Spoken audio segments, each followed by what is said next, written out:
अस्सलामुअलैकुम। Face to face with Ayesha Bakhsh में आपको खुशामदीद कहेंगे। मुल्क में गुज़िश्ता 2 दिन से नवाज शरीफ की वापसी और इसके असरात की खबर कौमी सतह पर डिस्कस हो रही है। नवाज शरीफ की वापसी की खबर और सियासी किरदार पर जारी बहस क्या नई सियासी चाल है या फिर इन अफवाहों में कोई सब्सटेंस भी मौजूद है? नवाज शरीफ के बड़े नाक़िद पीपल्स पार्टी के रहनुमा ने नवाज शरीफ के हवाले से खबरों को बड़ी और सही सियासी चाल करार दिया है। इसके अलावा भी नवाज शरीफ की वापसी की खबर के सियासी असरात नागुज़ीर हैं। नून लीग पर इसके असरात की बात करें तो मुनक़सिम नून लीग के मुत्तहिद होने के इम्कानात बढ़ जाते हैं। पार्टी में अभी एक तक़सीम वाज़ेह है। पार्टी की पार्लिमानी ताकत शहबाज शरीफ की पुश्त पर खड़ी नजर आती है, जबकि अवामी हिमायत मरियम नवाज के हक में दिखती है। इन दोनों ताकतों के नवाज शरीफ के साथ खड़े होने के इम्कानात वाज़ेह हैं। हुकूमत पर इसके असरात का जायजा लें तो हुकूमत कुछ बैकफुट पर नजर आ रही है। हुकूमत ये बयानियां बनाने की कोशिश कर रही है कि नवाज शरीफ अगर आए तो इसमें उनकी मर्जी का अमल दखल कम और बरतानिया से उनकी बेदखली का अंसर ज्यादा अहम होगा। इस सारे मंजरनामे में नवाज शरीफ की सेहत और बरतानिया में इलाज की गर्ज से क़याम पर सवालात यकीनन उठेंगे। एक और मामला भी अहम है, जिसमें एक अखबारी खबर में नोटरी पब्लिक जराए के हवाले से दावा किया गया है कि राना शमीम का बयान हल्फी नवाज शरीफ के दफ्तर में लिखा और नोटराइज कराया गया है। इसके बाद केस पर क्या असर पड़ेगा, ये भी देखना होगा। दूसरी जानिब अहम पेशरफ सुप्रीम कोर्ट बार एसोसिएशन की जानिब से आइन के आर्टिकल 62(1)(f) की असर नौ तशरीह के लिए अदालत के फुल कोर्ट या फिर लार्जर बेंच से रुजू का इम्कान है, जिसके बाद यह तासुर जोर पकड़ रहा है कि नवाज शरीफ की वापसी किसी डील का नतीजा हो सकती है। वाज़ेह रहे कि साकिब निसार की सरबराही में एक 5 रुकनी बेंच 62(1)(f) के तहत नाअहली की मुद्दत ता हयात तय कर चुका है। क्या यह फैसला ओवरटर्न हो सकता है, क्योंकि 62(1)(f) के तहत नाअहली के बड़े मुतासरीन नवाज शरीफ और जहांगीर तरीन ही हैं। शहजाद अकबर तो बार की जानिब से अदालत से रुजू को मायूब करार दे चुके हैं। इन्हीं सियासी कानूनी निकात पर आज के प्रोग्राम में गुफ्तगू करेंगे, जानने की कोशिश करेंगे कि कितना दम है इन दोनों बातों में, क्या मार्जिन मौजूद है या बिला वजह का हवा बनाया जा रहा है। जो मेहमान हमारे साथ मौजूद हैं, बहुत ही प्रेस्टिजियस पैनल है, एनालाइज करेगा पूरी सूरत हाल को, उनकी राय जानेंगे। हमारे साथ मौजूद हैं शहजाद चौधरी साहब, आमिर जिया साहब और राजा आमिर अब्बास साहब। आप तीनों का बहुत शुक्रिया। राजा साहब, आपसे सबसे पहले मैं जानना चाहूंगी कि 62(1)(f) के तहत ताहयात नाअहली फैसला ओवरटर्न हो सकता है, मुमकिन है? देखिए, अगर 62(1)(f) को हम देखें तो वहां पे वो कहते हैं कि जी क्वालिफिकेशंस और डिसक्वालिफिकेशंस की बात है। अगर कोई शख्स जौन सा है वो सादिक और अमीन नहीं है, और सादिक और अमीन कौन डिटर्मिन करेगा, वो अदालत कहेगी कि जनाब ये सादिक और अमीन नहीं है। और इस मुल्क की सबसे बड़ी अदालत ने उन्हें ये डिक्लेरेशन दे दी कि ये सादिक और अमीन नहीं है। अगर आप इसमें 2 कॉन्सेप्ट्स होते हैं। एक तो होती है कि आपको सजा दे दी जाती है, जैसे नैब के कवानीन हैं या किसी और में, कि आपने ये जुर्म किया है, आप 5 साल या 10 साल के लिए पब्लिक ऑफिस होल्ड नहीं कर सकते। लेकिन जहां पे ये क्लियर आ जाता है कि आप तो सादिक और अमीन ही नहीं है और आर्टिकल 62, 63 के तहत उनको अगर फारिग किया जाता है, तो फिर मैं समझता हूं कि ये परपेचुअल डिस्क्वालिफिकेशन है, ताहयात डिस्क्वालिफिकेशन है। इसको जब तक आइन के अंदर इनको तरामीम ना की तो तब तक इनको इसका बेनिफिट नहीं मिल सकता। अगर आइन इस चीज को उसमें डिक्लेयर करता है कि जी अगर आप सादिक और अमीन डिक्लेयर होते हैं कि नहीं है, और आइन उसकी मुद्दत मुकर्रर करता है कि 2 साल 10 साल के लिए नहीं है, डिस्क्वालीफाई है, तब तो बात बनती हुई नजर आ रही है। अदरवाइज अदालत आइन को चेंज नहीं कर सकता, आइन में अमेंडमेंट नहीं ला सकता। तो अल्टीमेटली लगता है ऐसे है कि अदालत खुद ही कहेगी कि जी ये पार्लियामेंट का काम है, आप इसे पार्लियामेंट में ले जाइए और वहां से इसमें अमेंडमेंट करें। तो मेरे ताईं इस पिटीशन में कोई ज्यादा इनको बेनिफिट नहीं मिलेगा और ये डिस्क्वालिफिकेशन कंटिन्यू करेगी। मैं आपकी जानिब आऊंगी आमिर जिया साहब। नवाज शरीफ को पनामा केस में ताहयात नाअहली का फैसला हुआ है, क्या अब इस नाअहली की मुद्दत का दोबारा से तयन हो सकता है? देखिए, इसका जो वो है, खुदा आपका भला करे, कानूनी पहलू, उस पर तो राजा आमिर अब्बास साहब ने रोशनी डाल दी। हम जरा बात करते हैं जो साजिशी थ्योरीज हो रही है ना, मफरूजे हैं साजिश के, और वो मफरूजा ये कह रहा है, जो नून लीग के दोस्त हमारे हर तरफ एक प्रोपेगेंडा कर रहे हैं, वो ये कह रहे हैं कि जी कोई डील हो गई है, और इस्टेब्लिशमेंट अब इस बात पर पछता रही है कि उन्होंने नवाज शरीफ को क्यों हटाया। और जब वो ये कहते हैं एक सांस में, तो ये भूल जाते हैं कि नवाज शरीफ साहब को इस्टेब्लिशमेंट ने नहीं, बल्कि पनामा केस की वजह से वो बाहर हुए। और पनामा केस में जाहिर है कि हमारी फौज का या आईएसआई का इतना असर रसूख नहीं है कि वो वहां जाकर, मतलब पनामा का जो है वो कोई केस जो है वो बनाकर खड़ा कर देने के खिलाफ, तो एक बैन अवी केस था, लेकिन बयानिया ये दिया गया है। अच्छा, आप लेकिन क्रेडिट दें नून लीग की जो मीडिया उनकी वो है, मैनेजमेंट है, उस पर लग ये रहा है कि जनाब कोई शेर वाकई आ रहा है, कोई तूफान आ रहा है। मैं समझता हूँ ये पूरा मफरूजा है कि जनाब इस्टेब्लिशमेंट जो है बड़ी दुखी है, और वो चाहती है, और वो उस सफ़े पे नहीं है इमरान खान साहब के साथ जो कभी हुआ करती थी, और वो चाह के हाथ पैर जोड़कर वो चाहते हैं कि नवाज शरीफ साहब को वापस लाएं। और नवाज शरीफ साहब की जिद है, ये मैं आपको बता रहा हूँ, नून लीग के जो लोग दावा करते हैं कि जब तक मुझसे आप माफी नहीं मांगेंगे मैं वापस नहीं आऊंगा और मैं आपको माफ नहीं करूंगा। तो ये कुछ इस तरह की बातें चल रही हैं, आपने भी सुनी होंगी इस्लामाबाद में। मैं समझता हूँ पूरा जो मफरूजा है, एक तो गैर मंतकी है, गैर रसूली है, गैर आईनी है और गैर कानूनी है। गैर आईनी जाहिर है कि वो बता दिया राजा आमिर अब्बास साहब ने, गैर कानूनी भी समझ में आता है क्योंकि कानून ने खुद इनको जो है बाहर किया है सिस्टम से। अब आती बात गैर मंतकी, ये है कि हमें समझना पड़ेगा, जो बहुत बारीक चीज है। अब ये जो मफरूजा है कि पाक फौज जो है वो लेकर आएगी, तो ये उस बयानिए को ये लोग नफी करते हैं जो कहते हैं कि जी फौज को मुल्क की सियासत में अमल दखल नहीं लेना चाहिए। अब आप देखें, जरदारी साहब हो, नून लीग हो, वो चाहते हैं कि जी इमरान खान की अगर कोई छुट्टी करे और उनके लिए कोई जगह बनाए तो वो पाक फौज बनाए, जबकि फौज का बड़ा एक वादे मौकफ है कि कहती है जी हम 90 की अब्दियाई की सियासत नहीं कर रहे, हम हुकूमतों को गिरा नहीं रहे, हम हुकूमतों को बना नहीं रहे।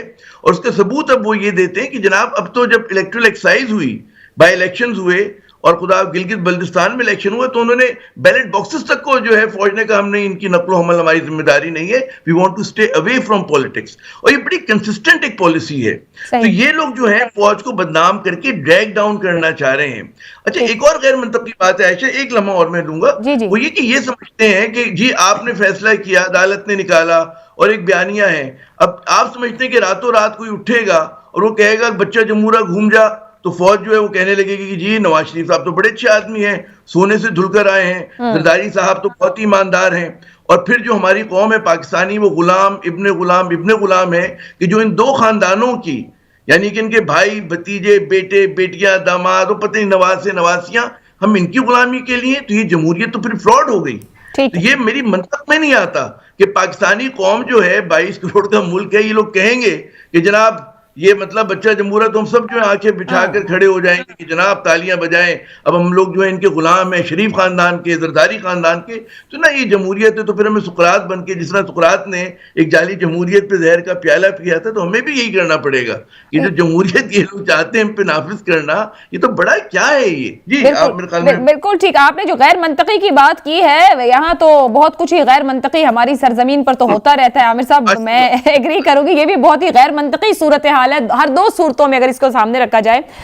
शहजाद साहब, अगर ऐसे मामला, क्योंकि सुप्रीम कोर्ट बार कोर्ट जा रही है इसको लेकर, वो चाहते हैं कि इस फैसले के ऊपर गौर होना चाहिए, अगर ऐसे मामला फिर सुप्रीम कोर्ट में जाते हैं तो डील या स्क्रिप्ट के तासुर को आपके ख्याल में कितनी तकवीत मिलेगी? और अगर ऐसे मामला डिस्कस होते हैं तो फिर जो माजी के फैसले हैं फिर वो फिर सवालिया निशान बन जाएंगे सबके सामने। अच्छा आयशा, बड़ा अच्छा तज्जिया किया दोनों साथियों ने, मैं इसको थोड़ा सा आगे बढ़ाता हूं। देखिए, आसानी क्या हुई है पीएमएलएन के लिए और उनकी मीडिया टीम के लिए और उनके नैरेटिव के लिए कि तीन चीजें हुई।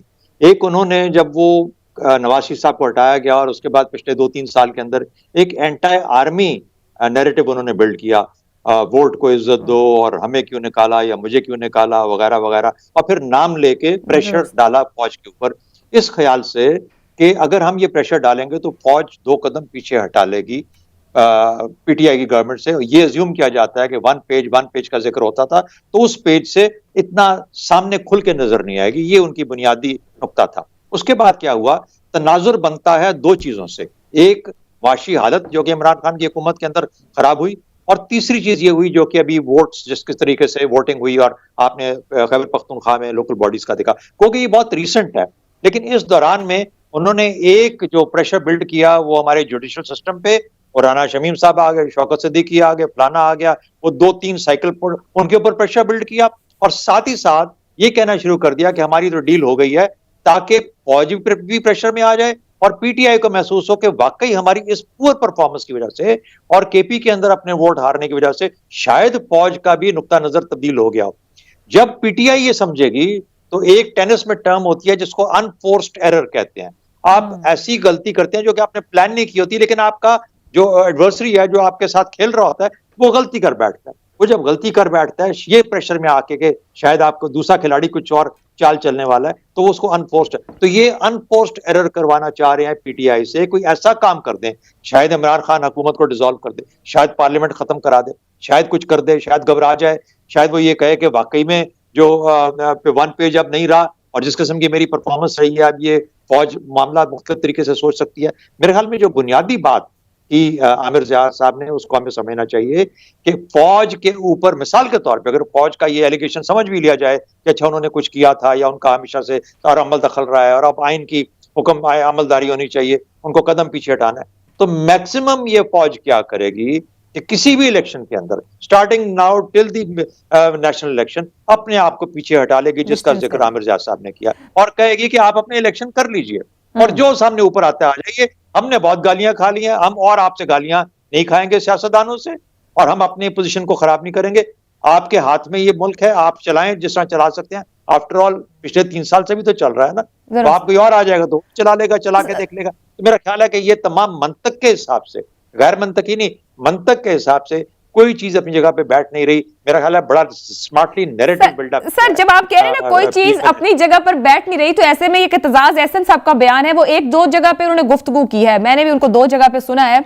और एतजाज एहसन साहब हम सब जानते हैं नाकिद हैं नवाज शरीफ नून लीग की सियासत की, और खुलकर तनकीद करते हैं उनके बहुत से मामलात को लेकर। उनका ये कहना कि बड़ा एक्सेप्ट करना, बल्कि कहना नहीं, इसको तस्लीम करना कि मैं तस्लीम करता हूँ नवाज शरीफ सियासत का बड़ा खिलाड़ी और बड़ी चालें चल दी हैं। मुझे इस पर आपका कमेंट चाहूंगी, कहीं तो कुछ बैठ रहा है जो इस तरह का स्टेटमेंट एतजाज एहसन साहब दे रहे हैं। नहीं, मेरा ख्याल है एतजाज एहसन साहब की बात वही है जो कि हम कह रहे हैं। उनका मतलब है कि इस किस्म का प्रेशर बिल्डअप किया और ऐसा इंप्रेशन दिया। और देखिए ना, ख्वाजा आसिफ, एहसन इकबाल, ये वो लोग हैं, और अपने सादिक साहब जो हैं, अया सादिक और राना सनाउल्लाह, ये वो लोग हैं जिन्होंने आज तक इतने खुले तरीके से ये बयान नहीं किया कि नवाज शरीफ आ रहे हैं। यानी ये अभी भी पीएमएलएन के अंदर उस नैरेटिव से हटके क्रेडिबल आवाज समझे जाते हैं। ये क्रेडिबल आवाज अब आगे आई है और ये कह रही है कि नवाज शरीफ वापस आ रहे। हो सकता है नवाज शरीफ साहब वैसे ही वापस आ रहे हो सकता है नवाज शरीफ साहब इसलिए वापस आ रहे हैं। आपने बड़ा अच्छा जिक्र किया कि पीएमएलएन को इकट्ठा रखना उनको मकसूद है। पीएमएलएन बिखरने जा रही है, उसको रखना है, तो इसलिए अगर साल, 1.25 साल, 4 महीने, 6 महीने जेल में भी रहना पड़ता है तो कोई बात नहीं, हम लेके जा रहे हैं मुकदमे आपके अदालतों में, हम वहां से रिलीफ लेंगे। फिर उसके बाद 2023 में सुप्रीम कोर्ट में एक बहुत बड़ी तब्दीली आने वाली है, उसके अंदर हमारे हालात और बेहतर हो जाएंगे, so on and so fourth. यानी ये सारा नैरेटिव नवाज शरीफ साहब को भी बेचा जा सकता है कि आप वापस आइए, पार्टी को इकट्ठा रखें, और वो हमें भी बेचा जा रहा है, पीटीआई को भी बेचा जा रहा है, और बड़ी हद तक एस्टेब्लिशमेंट को भी बेचा जा रहा है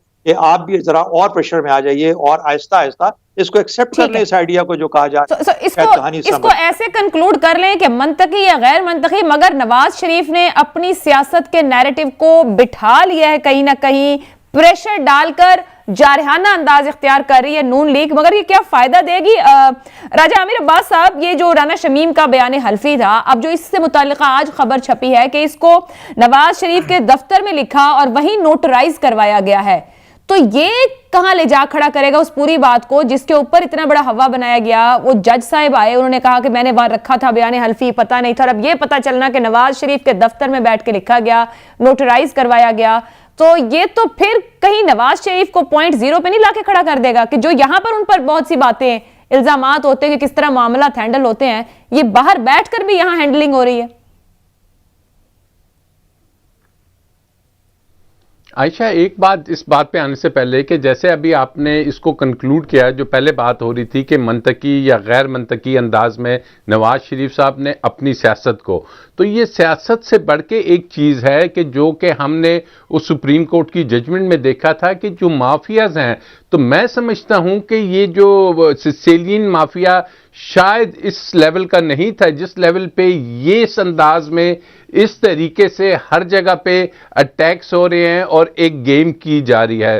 तो हमें जो नजर आ रहा है कि वाकई ही जो आमिर ज़ियान ने बात की कि जी वो फिर तो हमें इन खानदानों की नहीं, हमें ये समझना है कि वाकई ही इस मुल्क को चंद माफियास ने इस अंदाज में इसको सबोटाज किया हुआ है कि उससे निकलने के लिए जो मुझे नजर आता है कि इमरान खान को अब अपना he must put his feet down. और जो बात हो रही थी, शहजाद साहब ने भी कहा कि अदारों का साथ साथ ये काम भी है कि उन्होंने माफियास के खिलाफ भी लड़ना है। इस मुल्क की इंटरनल और एक्सटर्नल सिक्योरिटीज उन्हीं की हैं। अब बात रह जाती है ये जो आपने राना शमीम की बात की, राना शमीम की बात यह है कि ये जो स्टेटमेंट आ रही है इससे इस्लामाबाद हाई कोर्ट में जो उसका केस चल रहा है उससे शदीद प्रेशर पड़ेगा और नुकसान होगा, क्योंकि उसने कहा था कि जी मैंने अपनी बेगम के कहने पे या उसकी वजह से मेरा ज़मीर जागा और मैंने लॉक एंड की में एक एफिडेविट रख दिया। लेकिन मेरा पहले दिन से यही पॉइंट ऑफ व्यू था कि जो एफिडेविट्स होते हैं आप किसी की सपोर्ट में किसी के केस में जाके दाखिल करते हैं। तो अब ये अगर वो कहते हैं कि जी जो वहां पे नोटरी पब्लिक थे कि जी अगर नवाज शरीफ साहब के ऑफिस में लिखा था और कल को ये बात भी अगर सामने आ जाती है कि नवाज शरीफ साहब ने अपनी वीजा एक्सटेंशन में इस डॉक्यूमेंट को यूज किया है या कहीं और इस्तेमाल हुआ है, तो राना शमीम हाई कोर्ट के सामने एक फॉल्स स्टेटमेंट देने के उनकी वसीयत आ जाएगी। और अगर वो फॉल्स स्टेटमेंट है और राना शमीम और उधर से वहां की कोर्ट से या कहीं से ये एफिडेविट निकल आता है तो फिर ये मियां साहब के केस को भी सख्त नुकसान पहुंचाएगा। वहां पे जो वो वीजा एक्सटेंशन के लिए अप्लाई किए हुए हैं और यहां पे राना शमीम को इसका बड़ा प्रॉब्लम होगा। और साथ साथ मीडिया में जो खबरें आई ये चीजें, तो it's a very serious case कि अब देखना है कि जो chief justice Islamabad high court हैं वो कहते हैं कि ये केस राना शमीम का नहीं, ये हमारी जुडिशरी का केस है। और एक सिटिंग जज जो इस वक्त उस बेंच में हैं कि जो कि मियां साहब की बेटी की और उनके दामाद की अपीलें सुन रहा है और मियां साहब की भी अपील चली थी जिसका फैसला हो गया। तो these are circumstances which are leading कि ये मियां साहब को मजीद इसमें और राना शमीम को प्रॉब्लम होगा। इससे निकलना कोई ऐसा नहीं कि जनाब मियां साहब आ जाएंगे और ये केसेस खत्म हो जाएंगे, जमानत वो ऑलरेडी जंप कर चुके हैं, बेल उनको दोबारा मिल नहीं सकती। सो दिस इज ऑल कि वो एक नैरेटिव बिल्ड कर रहे हैं, अदरवाइज ग्राउंड पे या लॉ में इस चीज की कोई गुंजाइश नहीं कि वो आते ही मियां साहब को कोई 6 महीने या साल बाद या सुप्रीम कोर्ट में न्यायिक बेंच आ जाएगा 2023 में। No, it's not like this. कानून मस्ट प्रिवेल और खान साहब को चाहिए कि वो जो कहते हैं कि इस मुल्क में रूल ऑफ लॉ, तो रूल ऑफ लॉ की अब वो स्टेज आ गई है कि जहां पे एग्जाम्पल बनानी पड़ेगी खान साहब को। ठीक है, जैसा कह रहे हैं राजा साहब, आमिर ज़िया साहब, कोई खीर तो नहीं पकी हुई नवाज शरीफ के लिए कि इधर प्लेट हाजिर है, आप पहुंचे तो सब आसान हो जाएगा, ऐसा कुछ नहीं है। कानूनी पेचीदगियां हर दो सूरतों और हर हाल में मौजूद हैं। वो 62(1)F की बात कर लें, इनकी अपनी नजर सानी की बात कर लें, या ये इस तरह की चीजें अगर सामने आ रही हैं कि इसने गवाही दे दी है, उसने कुछ नोटराइज करा दिया, ये वो सब कुछ, तो नवाज शरीफ के वापस आने को लेकर हुकूमत एक अलग नुक्ता नजर रखती है। वो कहते हैं कि जिनको मजबूरन अब आना पड़ेगा वहां इनके लिए कोई आसानी नहीं रह गई, और ये एक और थ्योरी दे रहे हैं। हर दो सूरतों में आपके ख्याल में नवाज शरीफ की वापसी का मुल्की सियासी मंजरनामे पर क्या असर होगा? आप समझ रहे हैं आते ही वो जेल जाने की तैयारी से आ रहे हैं अवामी हिमायत के लिए, या वाकई वो एक कानूनी जंग लड़ने के नजरिए से वापस आ रहे हैं? देखिए, इस मुल्क में बड़ा अंधेर होता है, लेकिन इतना भी अंधेर नहीं है कि आप कहते हैं तमाम कवानीन को, सजाओं को बालाए ताक रखकर वो आदमी जो है वो हीरो हो जाए।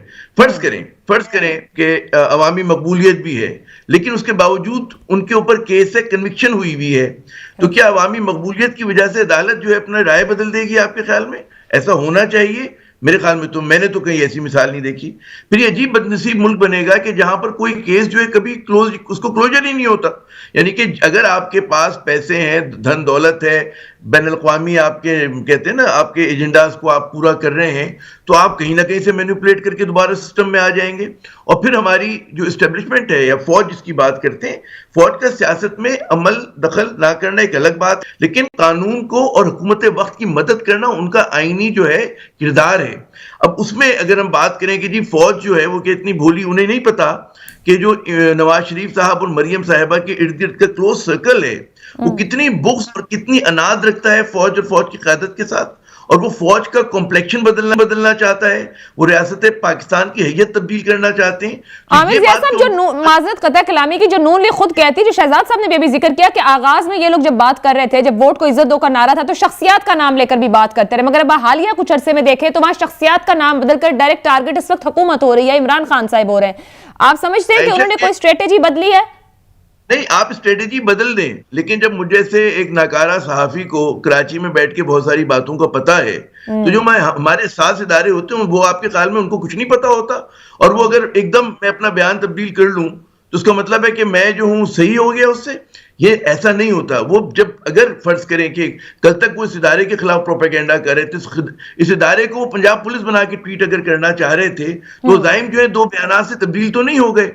जो मुझे जनरल खानी साहब का एक बार ब्रीफिंग में उन्होंने कहा था कि हम दुश्मन का ये नहीं देखते कि जनाब उसकी नीयत क्या है, हम देखते हैं उसकी कैपेसिटी क्या है, वो क्या कर सकता है। तो इनकी जो कैपेसिटी है, capacity, this is the good point you brought, capacity क्या है। अब आप ये इनकी ख्वाहिश, अगर इनको मौका मिलेगा खुदा ना खास्ता इस नौयत के साथ, बट आमिर ज़िया साहब, यहाँ पर ये जो आपने बात कर दी ना कतई कलामी साहब, मगर जो ये बड़ा इंपॉर्टेंट है जुमला एक, अगर हम मुल्क के अंदर, ये थोड़ी डिस्कशन ड्रैग हो जाएगी, चीज से हट जाएगी, मुल्क के अंदर अगर सियासी जमातें, इदारे या पार्लियामान और इदारे अगर एक दूसरे को दुश्मन समझ के एक दूसरी कैपेसिटी चेक करते होंगे, सर ये तो कोई मुझे किसी और तरफ की डिबेट, तो सर ये तो फिर नो वे फॉरवर्ड है ना इस मुल्क के लिए। तो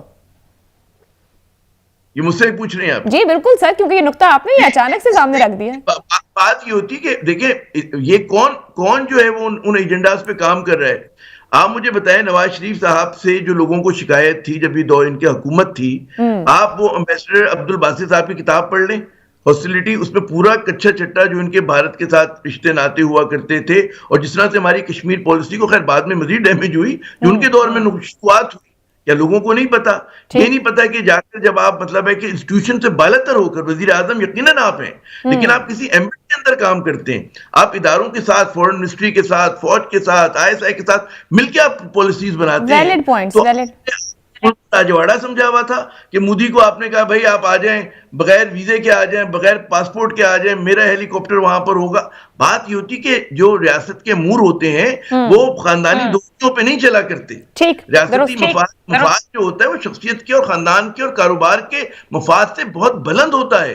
तो अगर ये समझते हैं, मतलब है ये जो प्रोपेगेंडा है कि जी हम दो बयान बदलेंगे और हम अच्छी बातें करना शुरू कर देंगे, तो भाई याद है, जब हम जैसों को याद है, तो जिनके पास पूरी हिस्ट्रीज है, जिनके पास पूरे इनके शवाहिद है, वो कैसे भूल सकते हैं। तो मैं कहता हूँ इमरान खान से हमें बेशुमार शिकायतें हैं, होनी चाहिए, हम तनकीद भी करते हुकूमत वक्त पे, लेकिन अगर इमरान खान के बाद है तो सफर आगे जाना चाहिए। ठीक है आमिर साहब, थोड़ा सा आगे बढ़ाते हैं गुफ्तगू को। शहजाद चौधरी साहब, माजी में नहीं हम जा सकते, आगे बढ़ते। अगर नवाज शरीफ वापस आते हैं, हुकूमत पर इसके सियासी असरात, अभी तो सिर्फ एक स्टेटमेंट था और एक इस तरह का बयान आया जिसको मीडिया ने भी टेकअप नहीं किया, जब तक कि प्राइम मिनिस्टर ने अपनी इंपॉर्टेंट मीटिंग के अंदर उसको टेकअप नहीं कर लिया और उस पर गुफ्तगू नहीं कर ली कि कैसे मुमकिन है कि सजा याफ्ता शख्स चौथी बार बन जाए और आप लोग ऐसे हाईलाइट करें और वैसे हाईलाइट करें। अगर वो मौजूद ही नहीं है, नोबडी इन द पॉलिटिक्स है, एक नाअहल शख्स है और वो प्राइम मिनिस्टर के इंपॉर्टेंट मीटिंग्स में डिस्कस होना शुरू हो जाए, सर तो अगर वो वापस आते हैं तो फिर सियासी तौर पर इसके असरात क्या होंगे हुकूमत पर? दो चीजें आपसे कहूंगा। एक तो ये कि देखिए एक इदारे के अपॉइंटमेंट का ताल्लुक था और वो इदारा इतना सेंसिटिव, हम सब जानते हैं, और जो हुआ मामला इमरान खान साहब के साथ, इमरान खान साहब ने कहा कि उस दिन होगा, इस तारीख को होगा, वो मामला उस तरह हुआ और उस तारीख को हुआ। तो ये किसी कमजोर शख्स की निशानी नहीं है, और खास तौर पर जब आप, जिससे आप एस्टैब्लिशमेंट कहते हैं, जब आप उसके साथ डील कर रहे हैं, जिसके ऊपर एस्टैब्लिशमेंट के अंदर खुद रिजर्वेशंस हो सकती हैं, लेकिन प्राइम मिनिस्टर उन सबसे ऊंचा है, सबसे ऊपर है। प्राइम मिनिस्टर ने अपनी अथॉरिटी और अपना जो इस्तेकाक था उसको मुकम्मल तौर पर उसको एक्सरसाइज किया। तो ये एक स्ट्रांग शख्स की निशानी होती है जिसने ये किया, और वो बहुत कुछ और भी कर सकता है। तो एक पहली बात तो हमें इस चीज को समझना चाहिए। दूसरी बात, देखिए एक नैरेटिव PMLN ने बिल्ड किया, 2 दिन चला, 3 दिन चला, खूब चला, और सबने समझा कि कुछ ना कुछ होने वाला। अब एक नैरेटिव एक और स्टार्ट हुआ है, जो कि बेशक गवर्नमेंट ने स्टार्ट किया हो या कुछ तजियाकारों ने हमारी तरह बैठ के कुछ और समझा बूझा हो, कहीं से कुछ पता चला हो, कुछ आगे पीछे मिल मिला के लोगों ने कहा ये तो एक और स्कैम नजर आता है। हमारी नजर में, हमारे ख्याल में ये तो एक स्कैम नजर आता है। और अगर स्कैम का नैरेटिव कैच ऑन कर ले, जिस तरीके से कैच ऑन कर रहा है, तो एक डिफेंसिव मैकेनिज्म जाता है। मुझे तो ये कहा जाता है कि आप आए, आप बस 2-4 दिन की बात है, आप फिर जेल से बाहर होंगे, अगर चले भी गए शुरू में तो फिर उसके बाद इलेक्शन हो जाएंगे और ये हुकूमत गरक हो जाएगी। उसके बाद तो वो नहीं होने जा रहा, तो इसका मतलब है कि हो सकता है कि मैं 1.5-2 साल। इमरान खान साहब को क्या करना है, आपका बुनियादी सवाल ये। इमरान खान साहब को बिल्कुल शांत होकर बैठना चाहिए। अगर नवाज शरीफ साहब आते हैं तो वो एक मुजरिम है, उनको वो सजा को जिस तरीके से कहा वो एब्सकॉन्ड करके गए हुए हैं, वो एक बेल को मफरूर हैं बेल से, उनको वापस लाके उनकी जगह पे सजा मुकम्मल करवाई जाए। और अगर किसी तरीके से, मैं तो नहीं ये कहता, अल्लाह करे ऐसा ना हो, लेकिन देखिए उसमें 2 मुजरिम हैं, तो आप ये समझिए कि जिस किस्म का थ्रेट एग्जिस्ट करता है, जिस किस्म का एक प्रेशर, एक हुकूमत कोई छोटी चीज नहीं होती। हुकूमत ने बेशुमार गलतियां की हैं, हुकूमत ने अपनी सोच में खराबियां की हैं, उनके कंसेप्शन में कमियां थी, लेकिन इसका यह मतलब नहीं है कि उसकी ताकत खत्म हो चुकी हुई है। मेरा ख्याल है हमें इस चीज का एहसास होना चाहिए। और जिस हुकूमत जिसमें इमरान खान जैसा लीडर बैठा है, उसको हरगिज हरगिज, क्योंकि अगर वो खुद जाल में आ जाता है, नवाज शरीफ इनके जाल में जिसको के इंतजार कर रहे हैं, तो फिर और इनको क्या चाहिए? 2 साल 2.5 साल, और उसके वहां होने की वजह से और मरियम नवाज के नाअहल होने की वजह से, और उनकी सजा चाहे हो या ना हो, लेकिन नाअहल तो वो हैं, तो इसका मतलब ये हुआ कि पीएमएलएन के ऊपर आप एक एरर फोर्स कर रहे हैं, आप भी एक काउंटर हैंड खेलें, आप भी मजबूर कर रहे हैं पीएमएलएन को कि अच्छा तुम्हारा एक लीडर जेल में है, एक बाहर है, वो नाअहल है, तो आप बताओ तुम्हारे पास व्हाट आर योर सॉल्यूशंस। और ये पॉलिटिकल चूंकि सीन के करीब करीब जा रहे हैं इलेक्शंस के, तो ये खेलें और तेज और शातिराना और समझदारी के साथ और फहम के साथ होने की जरूरत है, ना कि घबरा के स्टेप लेने की जरूरत। ठीक है, एक ब्रेक लेते हैं, लेकिन जो शहजाद साहब ने सवाल उठाए कि पुरस रहे और ज्यादा समझदारी से खेले, क्या पीटीआई हुकूमत ऐसा कर पाएगी? गुज़िश्ता रोज एक मेहमान हमारे साथ मौजूद थे पीटीआई से, उनका कहना था कि इंप्रेशन बनता है, उस इंप्रेशन को रिएक्ट करना पड़ता है। इस पर राय लेंगे आमिर अब्बास साहब से इस ब्रेक के बाद।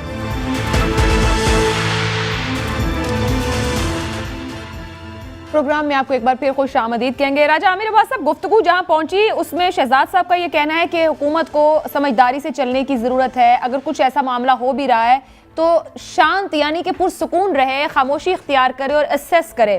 सर, ये जो अभी नवाज शरीफ की वापसी को लेकर मामला चले और नून लीग की लीडरशिप ने जैसे बयानात दिए, हमने भी अपने प्रोग्राम में जब पीटीआई के रहनुमाओं से पूछा तो उनका कहना है कि जी एक इंप्रेशन बनता है। और आपने भी नोटिस किया होगा कि किसी भी छोटी सी बात के ऊपर हुकूमत की जानिब से मुशीर, मुआविन खुसूसी और वुज़रा अवाम के मसाइल को लेकर उतनी बात करें ना करें, मगर नवाज शरीफ को मुखातिब करके या उस खानदान को मुखातिब करके भरपूर गुफ्तगू करते हैं। तो आपके ख्याल में इमरान हुकूमत जो डील का तासुर है जो मिल रहा है, इस पर इनके रिएक्शन में मजीद शिद्दत आएगी, गुफ्तगू आगे जाएगी, या इनके बिहेवियर कंट्रोल होंगे कहीं? देखिए, बिहेवियर के साथ साथ पॉलिटिक्स भी है, और इमरान खान अगर ये बात होती है तो ऑब्वियसली ये किसी क्वार्टर की कंजम्पशन के लिए बात होती है, और मैं नहीं समझता कि नवाज शरीफ वापस पाकिस्तान आएंगे। वो बिल्कुल नहीं आएंगे, क्योंकि 2 ही चीज़ें हैं जो वो बातें कर रहे हैं। एक तो है कि जी government is headed by Imran Khan. क्या इमरान खान कोई डील करेगा या एनआरओ करेगा? Not at all. Imran Khan साहब कभी भी ये नहीं करेंगे। फिर वो कहते हैं कि जी नहीं, किसी ऐसे, हम खान साहब तो कुछ नहीं, हम किसी ऐसे जगह पे जाके ये डील करेंगे। तो वो डील हमको याद है कि मियां नवाज शरीफ साहब ने मुशर्रफ साहब से भी डील की, 2 डीलें की। एक तो की साद हरेरी के वक्त वो मुल्क से चले गए, जिसका नुकसान उठाया मुशर्रफ ने। फिर दूसरी डील की एनआरओ की शक्ल में मुशर्रफ ने दिया, जिसमें बाद में वो आके पछताया कि ये हमने गलत कर लिया, और नतीजा अल्टीमेटली ये निकला कि उसी मुशर्रफ के खिलाफ एक फैसला आ गया जिसमें कहा कि इसको फांसी दे दी जाए, डी चौक में इसकी लाश लटका दी जाए, और उसके बाद 3 रोज वहां पे रहे। तो ऐसी सूरत हाल में मैं नहीं समझता कि किसी किस्म की भी डील दी जाएगी और ना गवर्नमेंट इसमें किसी किस्म का पैनिक करेगी। हाँ, एक चीज है कि नवाज शरीफ जो पॉलिटिक्स कर रहे हैं वो ये कर रहे हैं कि जो आने वाले बल्दियाती इंतखाबात हैं पंजाब के, उधर एक मैसेज दे रहे हैं कि जी आप लोग जाग जाएं, मियां साहब आ रहे हैं और इसका असर पंजाब के वोटर्स पे कुछ पड़ता हुआ नजर आएगा, जिसके लिए इमरान खान साहब को चाहिए कि वो अपने पॉलिटिकल मैनेजर्स को इतना एक्टिवेट कर दें कि पंजाब के इलेक्शंस को की तरफ फोकस करें, ना कि इस तरफ कि जी कोई मियां साहब वापस आ रहे हैं। वो कतई नहीं आएंगे। असल में ये पंजाब के बल्दियाती इंतखाबात पे ये जो उनका नैरेटिव है ये काफी हद तक असरअंदाज हो सकता है, जिसको काउंटर करने की जरूरत है। सर एक थोड़ा सा कमेंट इस पे कर दीजिएगा, फिर मैं यही बात आमिर साहब के पास लेके जाऊंगी। आपको नहीं लग रहा आएंगे? एक मामला ये जो सुप्रीम कोर्ट बार का अदालत जाना है, शहजाद अकबर साहब इसे मायूब समझ रहे हैं। बार अदालत जा रही है, इसे जाना चाहिए, उसे नहीं जाना चाहिए? जाएगी तो क्या इस मामले को उठा सकती है, लड़ सकती है बेहतर तौर पे? देखिए, बार बेसिकली जो इलेक्ट होती है वो इलेक्ट होती है कि जी लॉयर्स के ये इश्यूज हैं या जुडिशरी के साथ ये कमी बेशी है, वहाँ पे जजेस होने चाहिए, वकला के इश्यूज। लेकिन अगर पर्सन स्पेसिफिक वो लेके जाते हैं तो फिर उसमें सबसे पहला सवाल किया जाएगा कि जनाब 184(3) में अगर आप जाते हैं तो इसमें कौन से फंडामेंटल राइट्स हैं और किसके वो राइट्स मजरू हो रहे हैं?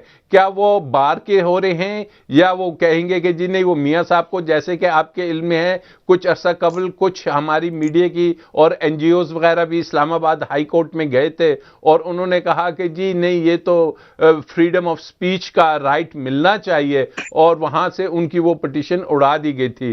तो मैं नहीं समझता कि बार को इसमें जाना चाहिए और बार का इसमें क्या लोकस स्टैंडाई है, क्या उनका इसमें वो एग्रीव्ड है, किस चीज की बार को ग्रीवेंस है।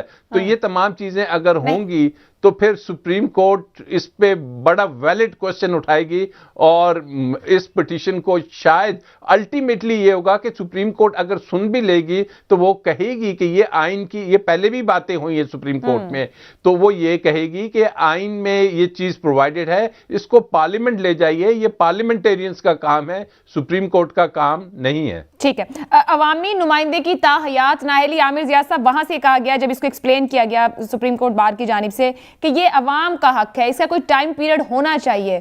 आपके ख्याल में कि क्या जो फैसला एक बार दे दिया गया है ताहियात नहली का, इस एक केस, दो केसेस है, एक नवाज शरीफ और एक जहांगीर तरीन का, क्या बार को जाना चाहिए या बार को इस मामले पर जाना ही नहीं चाहिए अदालत?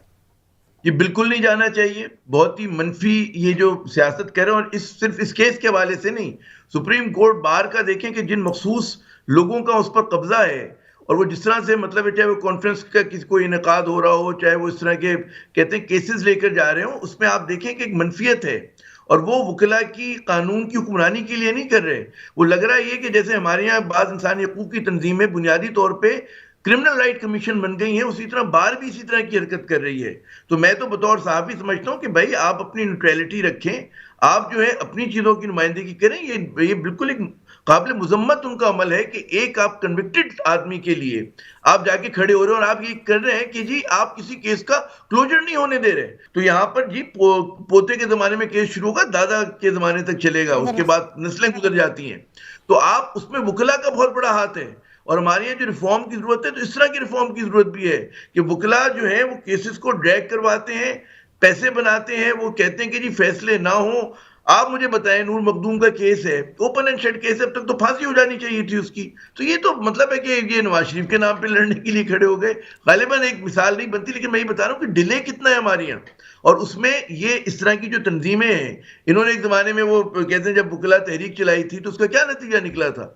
इरशाद चौधरी जैसा जो है, वो चौधरी साहब जैसे एक मुतनाज़ा जो है वो सुप्रीम कोर्ट के जज आए थे और उनकी फिर एक्टिविज्म को मुल्क ने भुगता। तो बात ये होती है कि जिस तरह से एक फिर उसकी बात मतलब इसी की वजह से आप देखते हैं कि वकला गर्दी होती है, अस्पतालों पे हमले कर रहे होते हैं, तो इंतहाई मनफी और कहीं पे फुल स्टॉप लगना चाहिए और वकला के अंदर से आवाज आनी चाहिए कि जनाब आपका जो बिहेवियर है ये उसके लायक नहीं है कि जिस तरह से एक कहते हैं आपकी जो प्रोफेशन है, जो कायदे आजम का प्रोफेशन हुआ करता था, बड़े बड़े पढ़े लिखे लोगों का, दानिशवरों का होता था, उसको आप कहाँ लेकर आ गए हैं कि कन्विक्टेड लोगों की हिमायत के लिए जाकर ये लोग खड़े हो रहे हैं? तो एक शर्मनाक बात है जी मेरे नजदीक। शहजाद साहब, कन्विक्शन की बात तो हो रही है, पर नून लीग तो उस कन्विक्शन के लिए ऐसी ऐसी चीजें सामने लाके कहती है कि वो कन्विक्शन ही प्लान्ड था सब कुछ। अभी आपने जो कहा कि हुकूमत को किस तरह से चलना चाहिए, आपके ख्याल में नून लीग मुज़ाहिमती बयानिए को एनहेंस कर रही है हर गुजरते दिन के साथ, ऑपोजिशन भी जारहाना अंदाज इख्तियार कर रही है, हुकूमत को क्या दिफाई पोजीशन पर जाना पड़ रहा है ऑपोजिशन के रवैये की वजह से, या फिर हुकूमत की जो जिसे कहें कि तंजीम है, जमात जो है, वो खुद अपने अंदर इतनी तकसीम हो चुकी है कि ये उसके लिए सबसे बड़ा मसला बना हुआ है? देखिए, आपने जिक्र किया कि एक साहब आए पीटीआई के और उन्होंने कहा कि जो इमेज आता है हमें उस इमेज से लड़ना पड़ता है। जब भी किसी जो ऐसा इमेज अगर कोई आता है सामने किसी भी पार्टी का और कोई उसका दिफा करता है और इस तरीके से दिफा करता है कि वो दिफा करने पे मजबूर होता है, तो इसकी उस इमेज की कोई ना कोई गुंजाइश लोगों के जहनों में पैदा हो जाती है कि इसका दिफा इसलिए किया जा रहा है क्योंकि ये दिफा के काबिल थी, यानी इसके खिलाफ दिफा करना जरूरी है, और अगर ये ना किया गया तो जिसका जो दिफा नहीं कर रहा उसका नुकसान होगा। इसका मतलब है कि उसका कोई ना कोई वजह उसकी वजह बनती थी जिसकी वजह से ये मामला आया सामने। मेरा अपना ख्याल ये है कि अगर ये समझ लिया जाए कि आपको गलतियों पे मजबूर किया जा रहा है, और पहली गलती आपसे ये करवाई जा सकती है कि आपने जिस तरीके से एक रिएक्टिव सेंस के अंदर आपने फौज के बारे में बातें करना शुरू कर दी। अब कल के फवाद चौधरी के कुछ 2-4 बयान देख लीजिए, आपको उसमें एक हल्की सी झलक नजर आती है जहां पर वो अब, या for that matter Shahbaz Gill साहब पे देख लीजिए, जिसमें कि उनके कुछ बयानों की झलक ऐसी है जो कि इंडिकेट कर रहे हैं कि अगर चोर के साथ फलाना मिल जाए तो फिर इसका मतलब यह है कि फिर आप क्या कर सकते हैं उस निजाम के अंदर। आप एक मफरूजे की बुनियाद पे अपने हाथ से अपनी स्ट्रेंथ जो है उसको जायल कर रहे हैं, उसको जाया कर रहे हैं। आपकी स्ट्रेंथ क्या थी कि आप अभी तक फौज के साथ अच्छे तरीके से मिलकर चल रहे थे, फौज के पास कोई वजह नहीं बनी कि आपकी हुकूमत को, बावजूद इसके कि आपकी बहुत सारी गलतियां सामने हैं और शायद आप वो चीजें उस तरीके से कर भी नहीं पाए, ये कोई वजह नहीं बनती कि सियासी निज़ाम को या सियासी तरीके के बारे में कोई तहफ़्फ़ुज़ात किसी तरीके से हों। वही तहफ़्फ़ुज़ात जो कि डॉन लीक्स के बाद नवाज शरीफ के बारे में आए थे। किस लिए आए थे? कि वैसे तो वो ठीक जा रहे थे, जनरल कियानी के साथ भी ठीक टाइम गुजरा, राहील शरीफ के साथ भी टाइम गुजरा, लेकिन जो ही जनरल बाजवा आए तो डॉन लीक्स सामने आया और उसके बाद एक शुरू हो गया, बल्कि राहील शरीफ के आखिरी दिनों के अंदर। तो कहने का मतलब ये हुआ कि जब आप इस किस्म के काम करते हैं, ये काम करेंगे, तो फिर मुश्किलात आपकी सियासी हुकूमतों के लिए बढ़ती जाएंगी। तो ये अनफोर्स्ड एरर है जो कि पीटीआई कमिट करेगी। नंबर 2, आपने एक अदालती निज़ाम जो भी आपका है, अच्छा है बुरा है, उसके तहत कुछ फैसले हुए हैं, उनको इम्प्लीमेंट करना है। आपके हाथ से कोई एक मछली थी, निकल गई, किसी भी तरीके से निकल गई, जो भी हुआ निकल गई, आपने जाने दिया, wait for it to come back, आने दें वापस, चाहे जिसी बहाने भी नजर वापस आए। और ये मैंने देखा है कि कल से ये बयानिया शुरू हुआ है जो कि एक सेंसिबल चीज है कि नवाज शरीफ साहब को बोले आए, अदालतों को फेस करें, अपने फैसले आपके हैं। इसके बाद चाहे सुप्रीम कोर्ट बार एसोसिएशन जाता है या कोई जज सुओ मोटो लेके 184(3) की सुओ मोटो को चैलेंज करना चाहता है, बड़ा इंटरेस्टिंग होगा वो वक्त भी जब मैं देखूंगा कि कोई सीनियर बेंच में से, सीनियर जुडिशरी में से, सुपीरियर जुडिशरी में से कोई 1843 के ऊपर सुओ मोटो लेके उसको डिस्कशन शुरू करा देता है, यानी एक suo motu on suo motu itself. बड़ा इंटरेस्टिंग होगा वो मामला। तो इसलिए ये चीजें देखने वाली हैं, इतना आसान भी नहीं है। राजा साहब ने बड़ा क्लियरली बोला कि you have to go back to the parliament, आइन को तब्दील करो और आइन को तब्दील करने वाले मौजूद होने चाहिए, तो उसके बाद जाके फिर ये मामले। एक और चीज याद रखें, 2010 में पीपीपी ने 18वीं तरमीम लेके आई।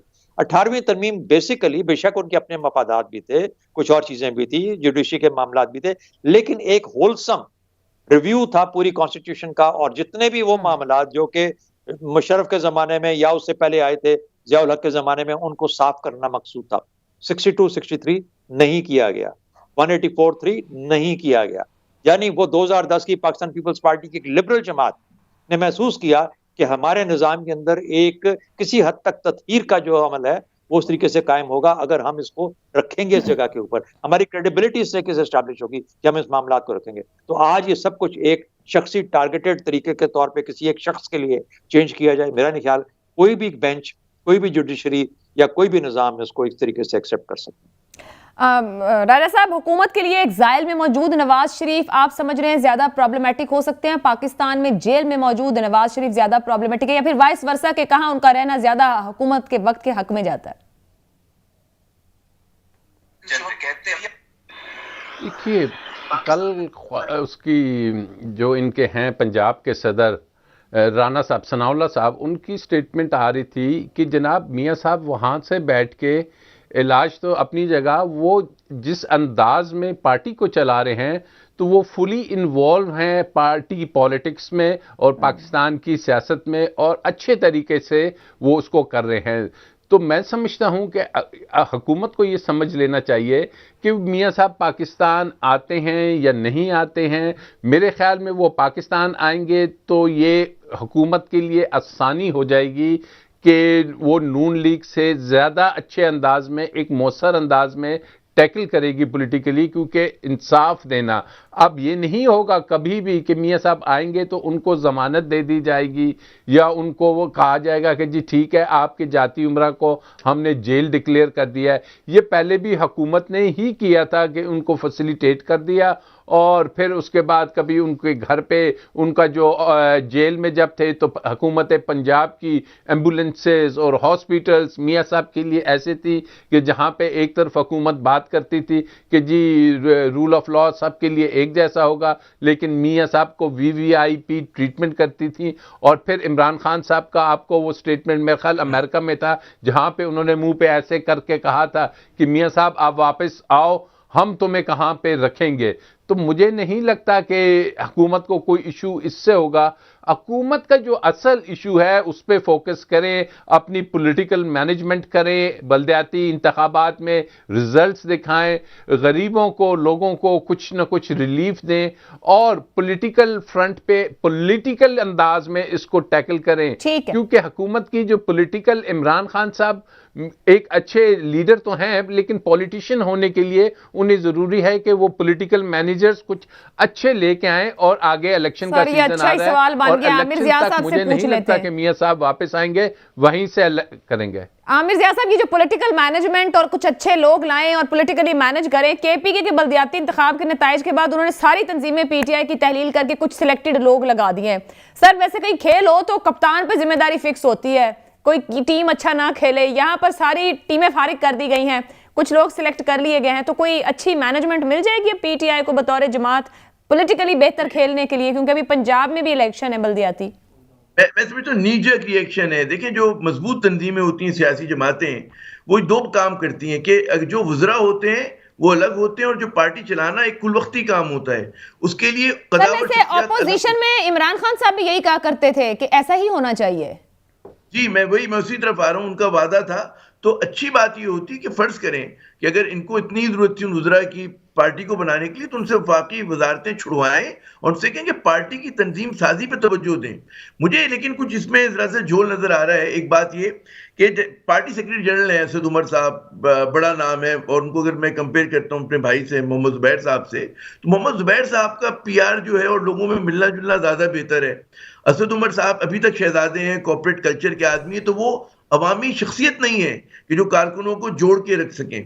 अच्छा, उसी तरह शफकत महमूद साहब पंजाब में एलिटिस्ट बेचारे, उनसे अपनी वजारत नहीं चल रही है, या तो वो छोड़कर आए, तो वहां पर इनके मेरे ख्याल में फिर इंतखाब में गलती कर रहे हैं इमरान खान साहब। ठीक है, ये नाम बड़े हैं, फिर ये जो अली जैदी साहब को तो डिफरेंस आ गया ना, इलेक्टेड नहीं, ये सिलेक्टेड लोग हैं। जमात के अंदर भी उन्होंने सिलेक्शन पे जोर दिया। एक और कह रहे थे, अली जैदी को सिंध में बना दिया। अब अली जैदी को यहाँ की क़यादत संजीदा नहीं लेती, नॉन सीरियस से मतलब शख्सियत है।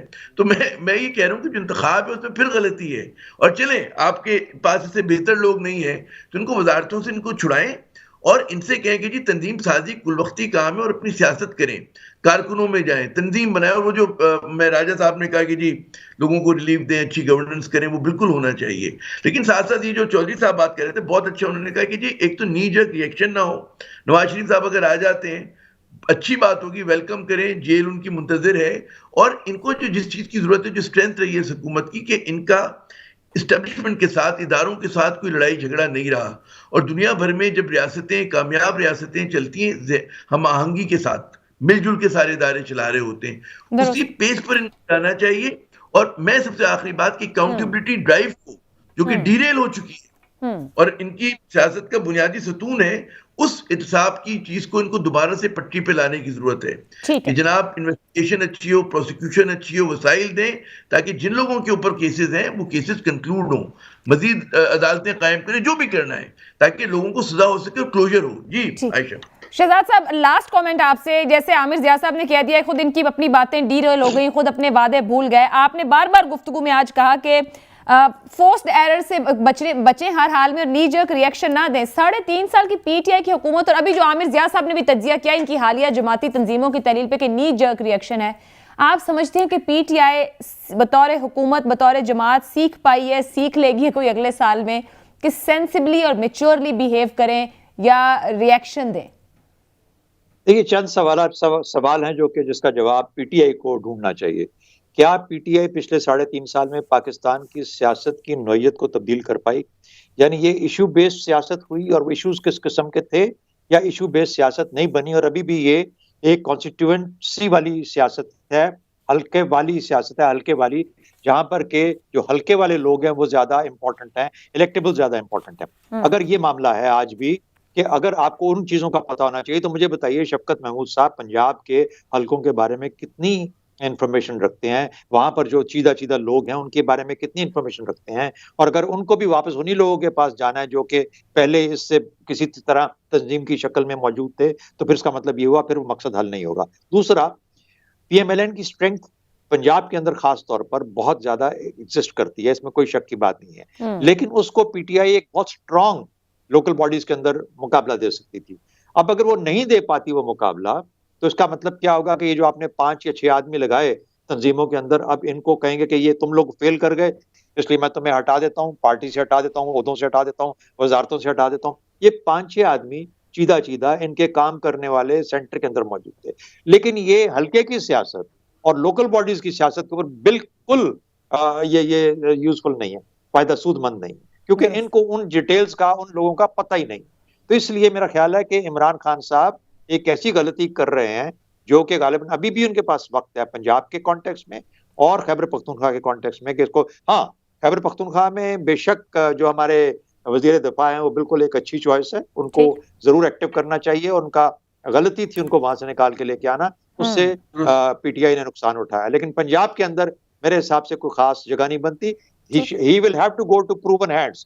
गुलाम चौधरी, सरवर साहब और ये बाकी लोग, अलीम खान, ये वो लोग, और फिर जो गांव की और रूरल एरिया से जो लोग आते हैं उनके साथ काम करना पड़ेगा, तब जाके तो इनकी कोई उम्मीद बनेगी। दुरुस्त वक्त पर दुरुस्त सिलेक्शन जरूरी है। बहुत शुक्रिया शहजाद चौधरी साहब, आमिर जिया, राजा आमिर अब्बास साहब आज के प्रोग्राम में शिरकत के लिए। मुझे इजाजत दीजिए, अल्लाह हाफ़िज़।